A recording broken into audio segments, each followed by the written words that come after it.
সেদিন মনে করেছিলাম আল্লামা সাঈদী যখন হাসপাতাল থেকে জেলখানার থেকে বাহির হলো, তাকে যখন বাহির করলো তখন বলল হুজুর আপনি অসুস্থ। আল্লামা সাঈদী বললে আমি যদি অসুস্থ হই তাহলে আমি জানবো আগে, আমি জানলাম না তোমরা জানলে কি করি? তাই না, সরকার বাহাদুর বলেছে আপনার অসুস্থ, যদি আপনি মারা যান তাহলে সরকার দায়ী হয়ে যাবে, তাই আপনাকে হাসপাতালে নিতে হবে। আল্লামা সাঈদী যখন বললেন আমাকে যদি হাসপাতালে নিতেই হয়, হাসপাতালে আমার পরিবারের কারণ না কারো থাকা লাগবে। ওনারা বললেন সরকারের নির্দেশ হলো হাসপাতালে আমরাই চিকিৎসা দেবো, ডাক্তার দিয়ে চিকিৎসা করবো, কারোর থাকা লাগবে না আপনার। আল্লামা সাঈদী তখনই বুঝেছিলেন যে এরা আমাকে মেরে দেবে।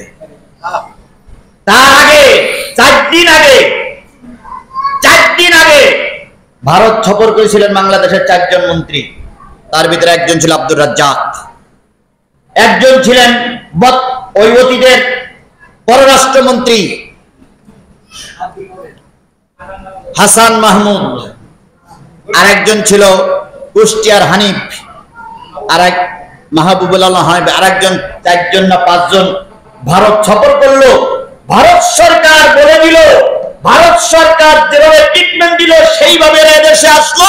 এদের টার্গেট হলো আগেই সাঈদীকে সরিয়ে দাও, কারণ তোমরা আজ হোক কাল হোক যদি চলে যাও আল্লামা সাঈদী হবে বাংলাদেশের প্রধানমন্ত্রী। আমরা সাদা কাগজে এখন লিখে দিতে পারি এই দ্বিতীয় স্বাধীনতার পরে যদি আল্লামা সাঈদী বেঁচে থাকতেন, আল্লাহর কসম বাংলাদেশের প্রধানমন্ত্রী আল্লামা সাঈদী ছাড়া আর বিকল্প কোনো লোক থাকতো না। কোথায় জাতীয় পার্টি, কোথায় বিএনপি, কাউকে মানুষ খুঁজতো না, খুঁজতো আল্লামা সাঈদী বাংলাদেশের প্রধানমন্ত্রী হোক। এটা আমরা না বুঝলে কাফেরের বাচ্চা কাফেরেরাই বুঝেছিল।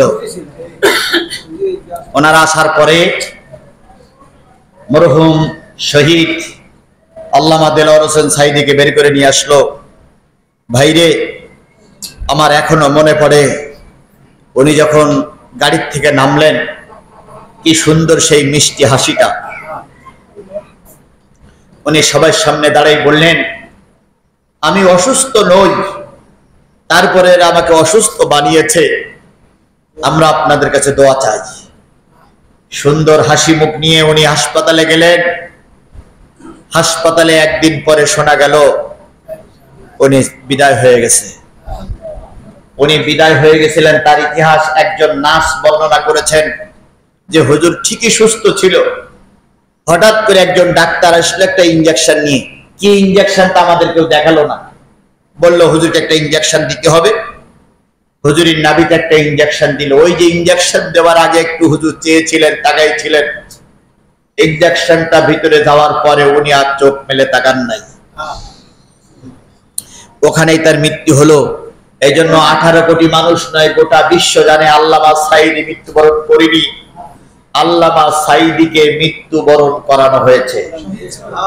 আল্লামা সাঈদী তুমি মরুনি, শহীদ হয়েছ তুমি এটাই জানি। আল্লামা সাঈদী তুমি মরুনি, শহীদ হয়েছ তুমি এটাই জানি। কারাগারে কাটালে 13টি বছর, কারাগারে কাটালে 13টি বছর, বাতিল খেপেছে তোমার দেখে থর থর, তুমি গেছিলে মোদের নয়নের মনি, শহীদ হয়েছ তুমি এটাই জানি, শহীদ হয়েছ তুমি এটাই জানি। আল্লামা সাঈদী তুমি মরুনি, শহীদ হয়েছ তুমি এটাই জানি। আল্লাহ পাক তাকে শহীদ হিসেবে কবুল করুন, আরো জোরে বলেন আমিন। আমার ভাইরা, আবু লাহাবের পাইছিল রাসূলের সঙ্গে দুর্ব্যবহার করলো, উতবা রাতাইবা রাসূল দোয়া করলেন। আবু লাহাব চিন্তা করলো এদের দুনিয়ার সব মানুষের দোয়া বিফলে যেতে পারে, হুজুরের দোয়া বিফলে যাবে না। ওই যারা আওয়ামী লীগ তারাও জানে আলেমদের দোয়া আজ হোক কাল হোক কাজে লাগবে। এই জন্য ওরা মরে গেলে আমাদের কাছে কি চায়? দোয়া চায়। কিন্তু কি যে দোয়া করবো হাতা পাতা খুঁজে পাই না। চিন্তা করি আল্লাহ এদের ভালো দোয়া করলে তুমি অসন্তুষ্ট, আবার খারাপ দোয়া করলে কেমন যেন দেখা যায়। এই জন্য আল্লাহর কাছে বলি, আল্লাহ যা যাবর যা, তা যাবর তা, যা মনে করো তাই করো। আল্লাহ ভালো দোয়া করবো না, মন্দ করবো না, জাহান্নামে যাওয়ার দোয়াও করবো না, ভেসে যাওয়ার দোয়াও করবো না। আল্লাহ তোমার যেটা ভালো হয় সেইটি করো। ওরা আবার কয় হুজুর দোয়া করলেন তা কই সেই নেতার নাম ধরে কিছু বললেন না তো? নেতার নাম ধরে কি বলবো? যা করিস নেতার নাম ধরে বলার মতন কিছু আছে? কিন্তু অনেক সময় মুখ ফুসকি বেরিয়ে যাচ্ছে বদদোয়া। রাজশাহীতে ওনাদের এক এই যে 16 এই যে কি দিবস আসতেছে না, শোক দিবস,